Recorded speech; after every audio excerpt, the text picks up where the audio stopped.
So we can use a ball to perform a self-release technique to improve hip flexion. One of the areas we want to work is the glute max. So basically placing the ball in the upper buttock area, and then basically taking the leg into hip flexion or into hip flexion with a degree of rotation, and then using the opposite leg to help roll the body over the ball. And when you feel areas of increased tension or increased soreness, basically stopping there, either holding a prolonged ischemic pressure or performing small circles in the area. Perform a similar technique using a foam roller. The foam roller is generally not as dense as the ball, and because of the shape and size, doesn't have the same degree of impact, which may be more comfortable for those who don't have a high level of pressure tolerance in that area. Technique guidelines are the same, so basically bringing the leg into flexion or flexion and rotation, and then using the opposite leg to guide that roll forwards and backwards over the roller. We can also perform a bend knee hip flexion stretch. So from this position, again, with the small of the back on a rolled up towel, simply bend the knee in towards the body, and making sure that as we do that, the opposite hip doesn't come into flexion. So we want to maintain neutral position with the downside, and then pulling the affected side into hip flexion. And then from there, we can again use some contract relax techniques, so pushing the knee into the hands. So if the hands weren't resisting the movement, the knee would be going in this direction. Holding that for a few seconds, inhaling, exhaling, and bringing the leg closer to the body.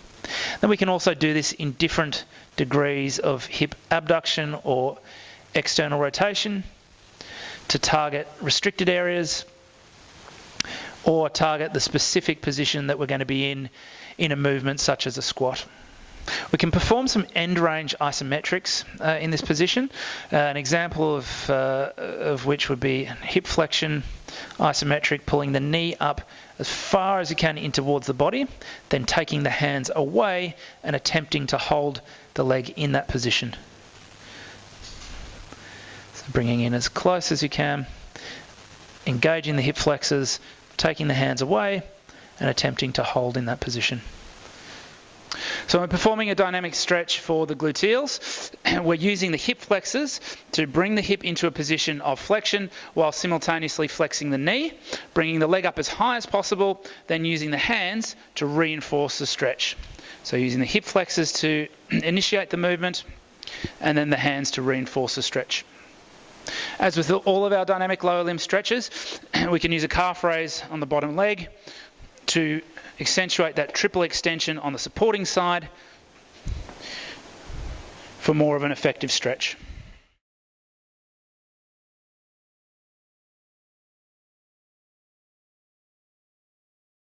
Apply some joint mobilisation techniques to improve our range of hip flexion mobility.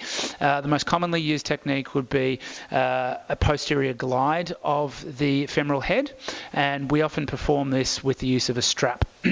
So lying in supine, usually with a rolled up towel or some sort of padding over the front of the thigh,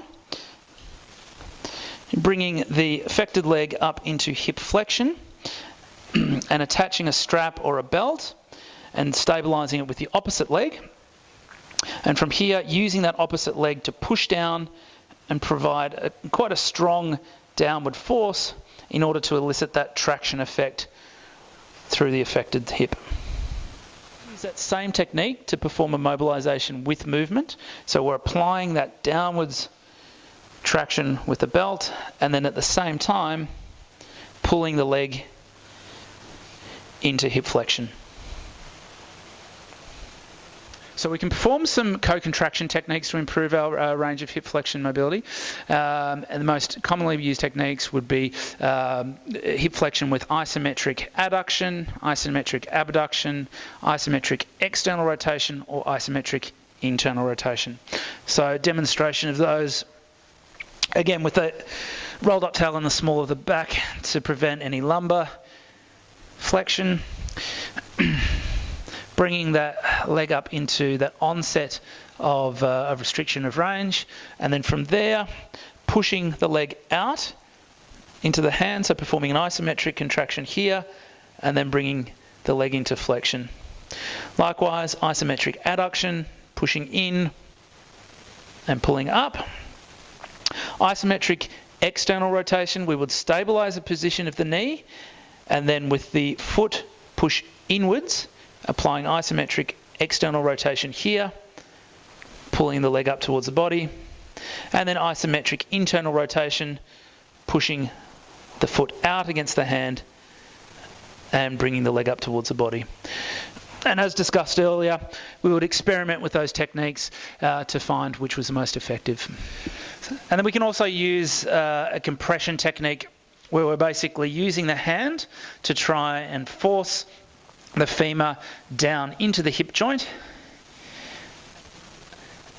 and perform a mobilization movement with that compression into hip flexion.